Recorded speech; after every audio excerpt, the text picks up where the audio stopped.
Muy buenos días. Continuamos con la siguiente clase del Diplomado de Cirugía Oral y el día de hoy vamos a conversar sobre los trasplantes dentarios. La vez anterior estuvimos conversando sobre la extracción de los dientes en la mandíbula anterior, la parte anterior de la mandíbula, donde expusimos pues una variedad de complicaciones posoperatorias como el hematoma, la dehiscencia, la sobreinfección. Y el día de hoy hablaremos sobre trasplantes dentarios.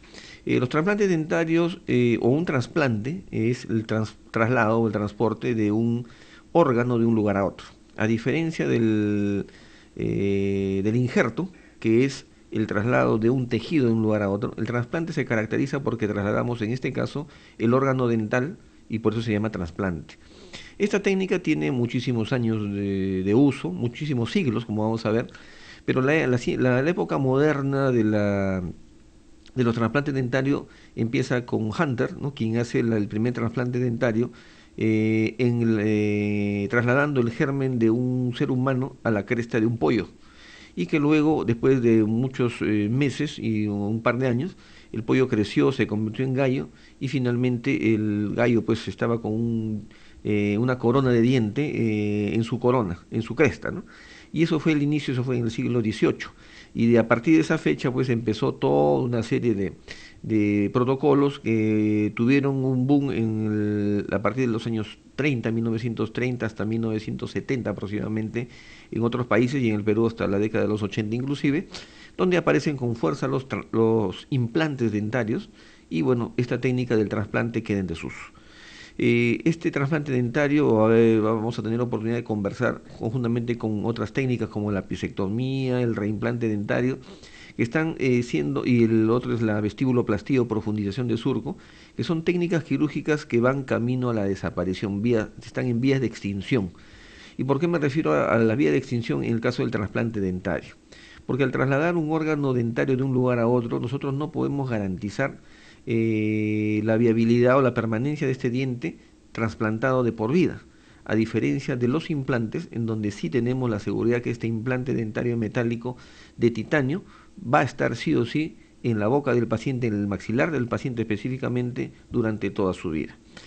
Vamos a hacer una breve revisión, ¿no?, de los trasplantes dentarios, en donde, aunque parezca un poco paradójica la foto del lado izquierdo, se aprecia un veterinario que está haciendo una extracción dentaria en un cánido, en un perro, y vemos como uno de sus observadores es un gato. Pues bien, esto que nos parece algo chocante y hereje fue quizá una costumbre hasta la década de los años 30, 40, en donde las cirugías se hacían muchas veces las cirugías menores, como se le denominaba a la extracción de los dientes, se hacía sin guantes, sin mascarilla. Todo esto ha ido cambiando hasta la época actual, sobre todo a partir de la década de los 80, donde aparece la fiebre rosa, ¿no?, la mal llamada fiebre rosa, que no es otra cosa más que la infección por el virus del VIH, con todos los resultados conocidos. Un trasplante dentario, como vemos aquí en la diapositiva de la radiografía del lado derecho, no es sino el traslado de un diente con determinadas características para que pueda tener éxito, ¿no? Siempre se recomienda, como vamos a ver más adelante, que el diente tenga una porción importante de raíz en proceso de desarrollo, por lo menos 2/3, y que el ápice esté abierto. Perdón. El trasplante dentario, ¿no? Está mal escrito, acá falta una N. Acá igual, discúlpenme ustedes, el trasplante dentario es entonces el traslado de de un órgano dentario de un lugar a otro. En este caso, perdonen ustedes el error o el horror escrito acá, y como dice, y como dice acá, la lectura, trans significa llevar lejos, ¿no? Plante de plantar, ¿no? Es decir, estamos plantando un diente más lejos fuera de su lugar, ¿no? Para ello el diente tiene que tener determinados requisitos y que vamos a nosotros ir describiendo poco a poco. Existen diferentes tipos de trasplante dentario, ¿no? Uno, el autotrasplante, que es el ideal, es decir, el trasplante en el mismo sujeto, es decir, la persona se provee a sí misma de un diente que no tiene ninguna función o poca función, como generalmente es el tercer molar inferior, que es trasladado hasta el lugar que debería ocupar el segundo o primer molar, con características anatómicas más o menos similares, ¿no? Aquí hablamos de que no existe rechazo, no existe una preparación previa del paciente porque se trata de un órgano propio del mismo, ¿no? En el caso del isotrasplante, se realiza entre dos individuos genéticamente idénticos y esto solamente es posible cuando se trata de gemelos univitelinos, es decir, que han sido gestados y se han ido formando dentro de un mismo espacio, dentro del útero, ¿no? Luego tenemos el allotrasplante, que es el trasplante de un sujeto a otro de la misma especie, que se realizaba pues hasta el siglo XVIII, cuando los sacamuelas, ¿no?, iban paseando de pueblo en pueblo en Europa, extrayendo los dientes de los pobres para vendérselos a los ricos, ¿no? Con el riesgo que sean rechazados o que simplemente el implante no calce exactamente en el alvéolo dentario. Y el senotrasplante, que es el trasplante de individuos de diferentes especies, lo cual pues es, en este caso de los trasplantes no se utiliza, que sería pues trasladar un diente de un animal, de cualquiera de estos, hacia un ser humano, o quizá con fines experimentales de décadas anteriores o de muchos años anteriores, cuando trasladaban, como caso de Hunter, la extracción de un germen de un ser humano a la cresta de un gallo, ¿no? Aquí vemos un caso en el cual ha sido trasladado el órgano dental de germen dentario, lo cual no está muy indicado porque de lo que se trata es precisamente que el traslado sea del órgano dental con desarrollo de por lo menos 2/3 de superficie radicular. Y esta es una fotografía, un cuadro, una pintura del siglo XVII, en la que se muestra justamente a los famosos sacamuelas, ¿no? Los sacamuelas que iban de pueblo en pueblo extrayendo los dientes de los pobres, no solamente con medidas, con principios médicos de resolver las infecciones o los dolores de los pacientes, sino principalmente para extraerle los incisivos superiores, principalmente los centrales superiores, que eran muy cotizados en aquel tiempo y que luego eran guardados en frascos con contenido, con líquidos en su interior, dentro del cual el sacamuelas llevaba pues los dientes de estas personas hacia el lugar donde vivían los ricos y tratar de utilizar el diente que más o menos se acomodaba a la forma del alvéolo dentario. Una de estas experiencias fue recogida por el gran escritor Víctor Hugo en su novela Los Miserables, ¿no? Que es tan conocida mundialmente, en la cual uno de los personajes principales, uno era Jean Valjean y el otro era La Fantina, y esta chica La Fantina, que había tenido la impertinencia de tener un hijo fuera del matrimonio y sin esposo, lo cual era prácticamente una sentencia de ser apedreada, ¿no?, por la multitud. Es recogida por el personaje Jean Valjean, quien la mantiene a la Fantina y mantiene al hijo. Sin embargo, ella, con el orgullo natural que le caracterizaba, trataba de ganar dinero para poder pagar el tratamiento, el cuidado de su hijo menor, para lo cual en un momento determinado, al no tener el dinero correspondiente, vendió primero sus trenzas, ¿no?, que tenía unas largas trenzas según la novela, y luego cuando ya estuvo pues entre la espada y la pared, y antes de llegar a vender su propio cuerpo, ¿no?, tomó la decisión drástica de vender sus dos incisivos centrales superiores por 2 luises de oro, que era la moneda de oro en aquel entonces. Es decir, vendió sus incisivos centrales a los sacamuelas, para que esto después hicieran el negocio de su vida. Entonces, este negocio de los sacamuelas fue muy conocido en la Europa de la Edad Moderna, pero en nuestra América precolombina, que también ha sido muy rica, muy generosa en desarrollar procedimientos quirúrgicos y médicos, y que, valgan verdades, la medicina americana estuvo mucho más avanzada que la medicina europea al momento en que se produce el llamado descubrimiento de América y la conquista de América. Y uno de estos logros, como ustedes ven, son estas imágenes de la cultura chancay que se encuentran en el Museo de la Municipalidad de Chancay, llamado Yoshitaro Amaro, ¿no?, en memoria del investigador japonés, antropólogo japonés, que se dedicó durante muchos años a estudiar los restos de la cultura chancay. Estas imágenes han sido recopiladas de un artículo del doctor Andrés Silva Reyardo, publicado en la revista La Gaceta Médica ya hace algunos años, en donde muestra la fotografía de un esqueleto desecado de la cultura chancay, y abajo vemos la fotografía de ese mismo artículo.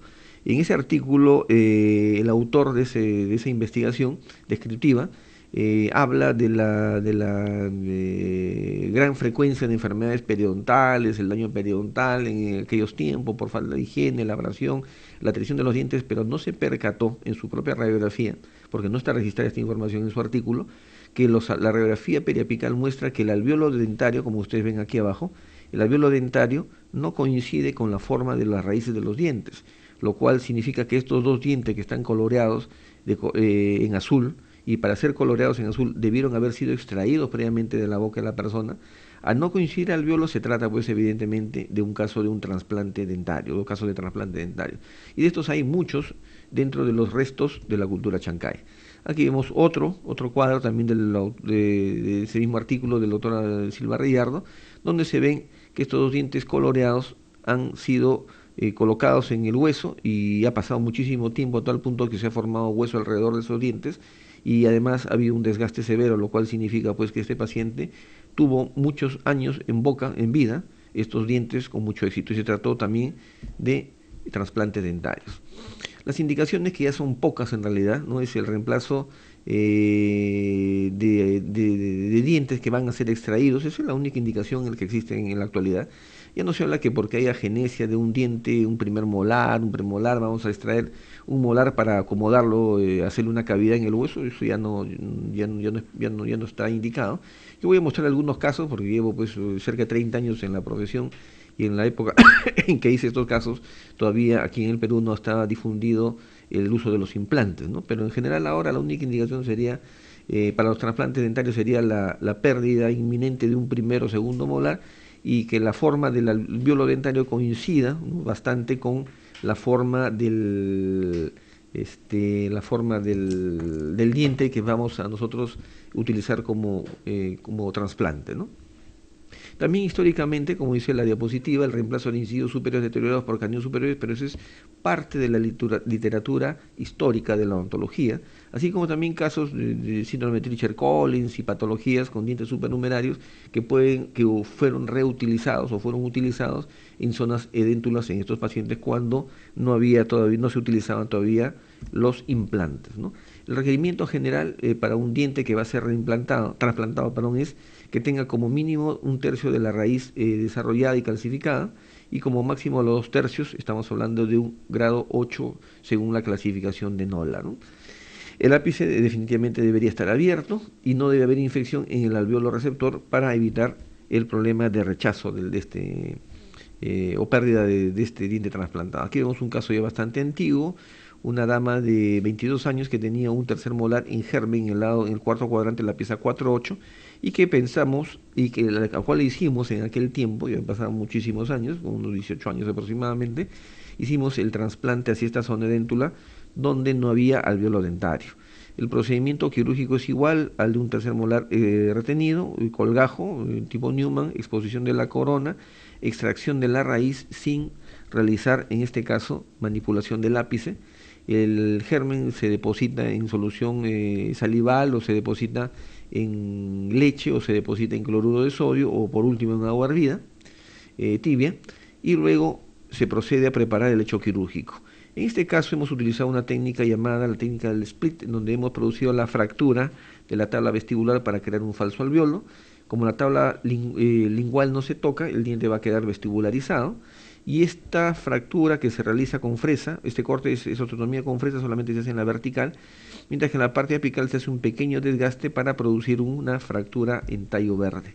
Luego ahí vemos el diente depositado en forma pasiva, el hueso también queda en forma pasiva. Ojo que en aquel tiempo no existía la técnica de los injertos en bloque y la fijación con tornillos de acero, ¿no? Por eso estamos hablando de un caso que tiene algunos años. Y vemos abajo la panorámica que muestra el posoperatorio. Luego vemos a la paciente cerca de 12 años aproximadamente después, en donde se aprecia que el lugar que está ocupando esta primera molar en realidad corresponde al tercer molar. Vamos a retroceder la diapositiva, estaba aquí, sin raíz, y que después de 12 años aproximadamente todavía queda en boca, y no hay proceso inflamatorio, infeccioso en la encía, lo cual significa que fue aparentemente un éxito, ¿no? Radiográficamente observamos la falta de desarrollo de la raíz, posiblemente porque el diente estaba en etapa de germen y no se ha producido pues un gran desarrollo radicular. Si nosotros lo miramos con los ojos de aquel entonces, de hace 15 años aproximadamente, diríamos que fue un éxito, porque el diente le duró finalmente alrededor de 13 años y medio, 14 años en boca. Pero si lo vemos desde una perspectiva actual, diríamos que es un fracaso porque no se formó la raíz y finalmente vamos a tener de todas maneras que colocarle un implante a posteriori. En cuanto al lecho receptor, también existen indicaciones expresas. Tiene que haber un espacio mesiodistal suficiente, es decir, tiene que haber una concordancia entre la forma del alveolo, una coincidencia, diría yo, entre la forma del alveolo y la forma de las raíces. Si no coincide, podemos eliminar o tallar una parte del alveolo tratando de preservar el ligamento periodontal del hueso y el ligamento periodontal del diente trasplantado. Porque aquí existe básicamente el concepto de que existe el ligamento periodontal. Al momento que se extrae un diente y se arrancan las fibras periodontales, una parte de ellas queda en la superficie radicular del diente y otro queda en el alveolo dentario. Diferentes estudios han demostrado que cuando se trata con ácido cítrico en modelos experimentales en monos, específicamente en monorresus, cuando se trata con ácido cítrico, el ligamento periodontal de la superficie radicular, se produce en muchos casos una anquilosis del diente. Y cuando es grabado el ácido, se ha destruido, maltratado, deteriorado el ligamento periodontal que queda en el alveolo, se produce principalmente una gran reabsorción, perdón, es al revés, cuando se graba o se destruye el ligamento periodontal del alveolo, se produce anquilosis, y cuando se lesiona o se rasga el ligamento periodontal del diente, se produce reabsorción radicular, ¿no?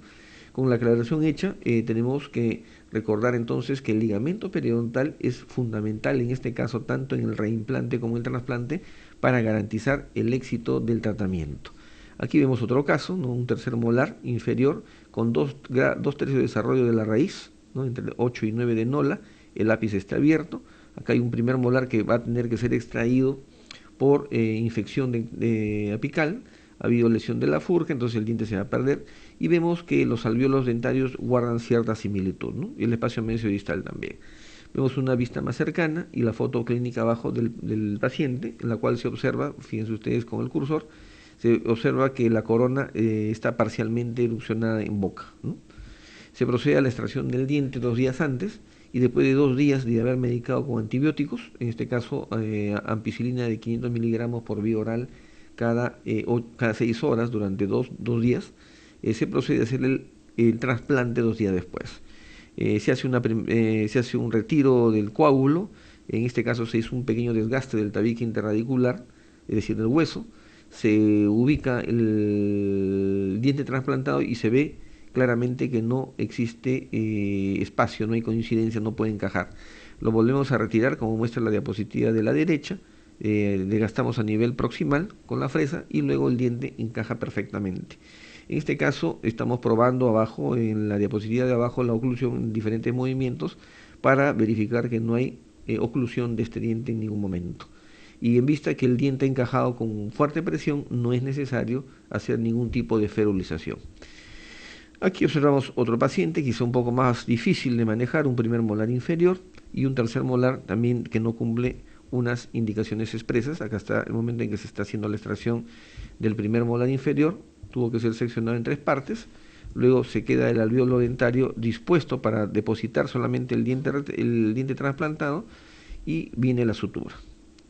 En este otro caso, ya un poco por insistencia del paciente que no, esto ha sido hace ya más de 10 años, no deseaba colocarse un implante, no sé por qué razón el paciente deseaba hacerse un trasplante del diente, y la idea era trasladar pues el tercer molar al lugar edéntulo del primer molar, ¿no? Esto, como repito, ya en estos tiempos no lo pensaríamos 2 veces, ni una vez siquiera, y le indicaríamos o le colocaríamos un implante dentario.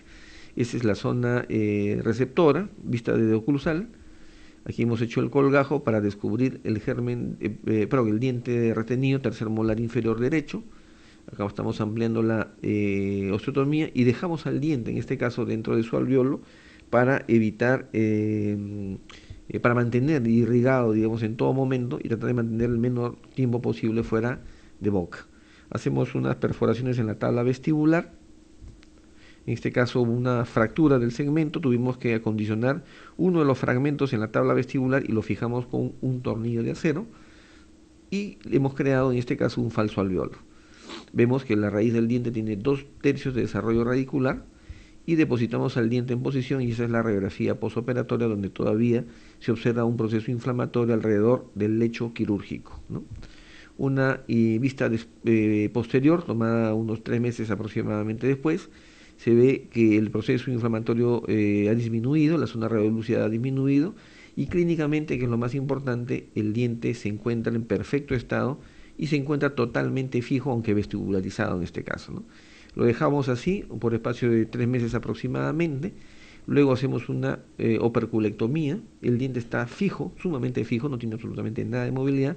Y el diente exitoso en este caso lo dejamos para que el ortodoncista continúe su trabajo, porque estos dientes trasplantados pueden ser fácilmente trasladados mediante un tratamiento de ortodoncia. Son dientes naturales al 100%, si es que el trasplante ha sido bien hecho, ¿no? Vemos una vista vestibular, clínicamente no había movilidad y se observa que en vestibular la encía está en perfecto estado, ¿no?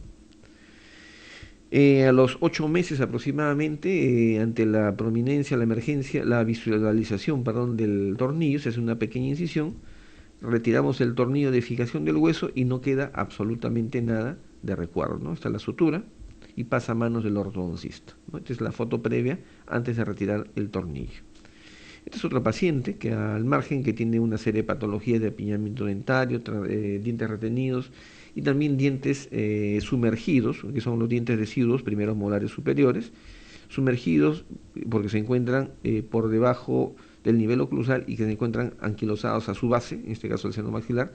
Lo importante aquí en el tercer cuadrante es que tenemos a la primera, segunda y tercera molar retenidos. El procedimiento que estamos encarando en este momento, estamos planificando, es la extracción del primer molar inferior y la colocación, el trasplante del segundo lugar en el lugar del primero, ¿no? Pasaron 3 años hasta que ello ocurra. Fíjense que el primer molar inferior, como ustedes se dan cuenta, no se ha movido 1 milímetro, retrocedemos la anterior, ¿eh? Y después de 3 años vemos que no se ha movido absolutamente nada y procedemos en este caso a tomar una tomografía lineal en donde se observa que el conducto dentario se encuentra hacia el lado vestibular como corresponde. Aquí es una panorámica posoperatoria donde ya se hizo la extracción del primer molar y el segundo molar ha sido colocado con éxito en el lugar del primero, ¿no? Y esperar nomás que el diente continúe su proceso de erupción. En conclusión, ¿no?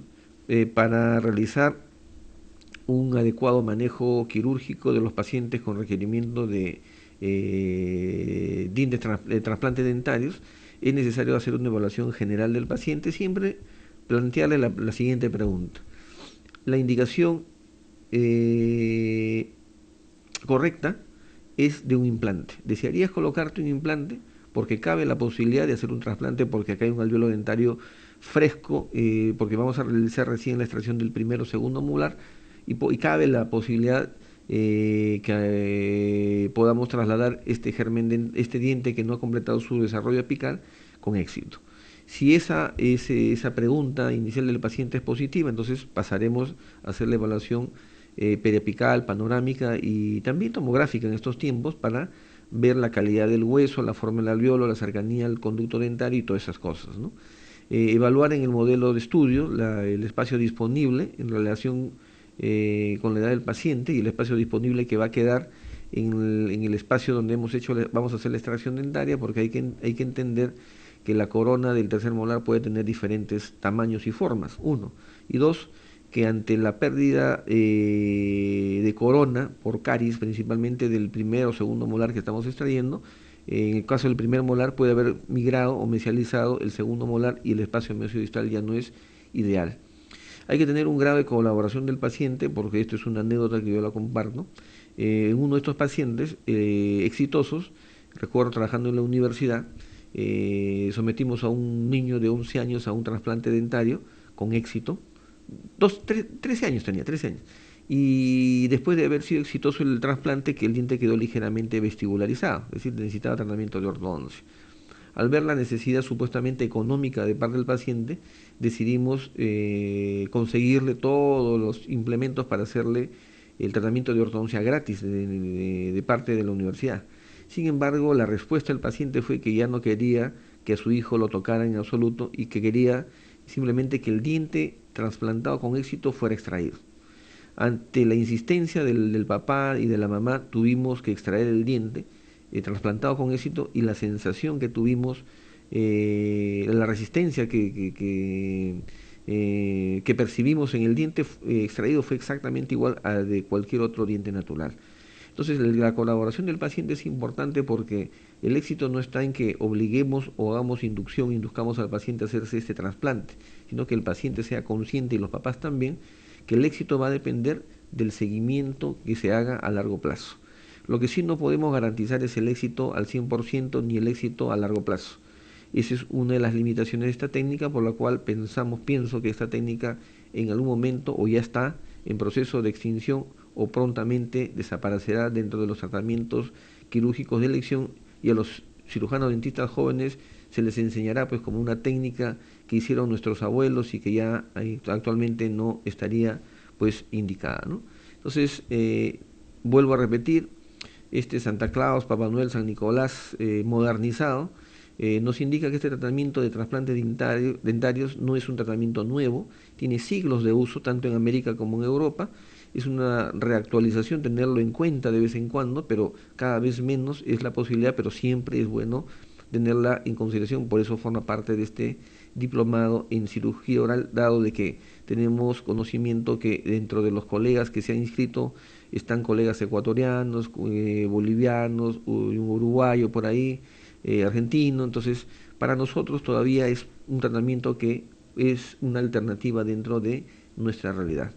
Entonces, espero haber satisfecho su inquietud con esta técnica llamada trasplante dentario, y nos encontraremos pues la próxima semana aquí en nuestro diplomado de cirugía oral a través de TVCOP, el canal de los dentistas del Perú. Que tengan muy buenos días.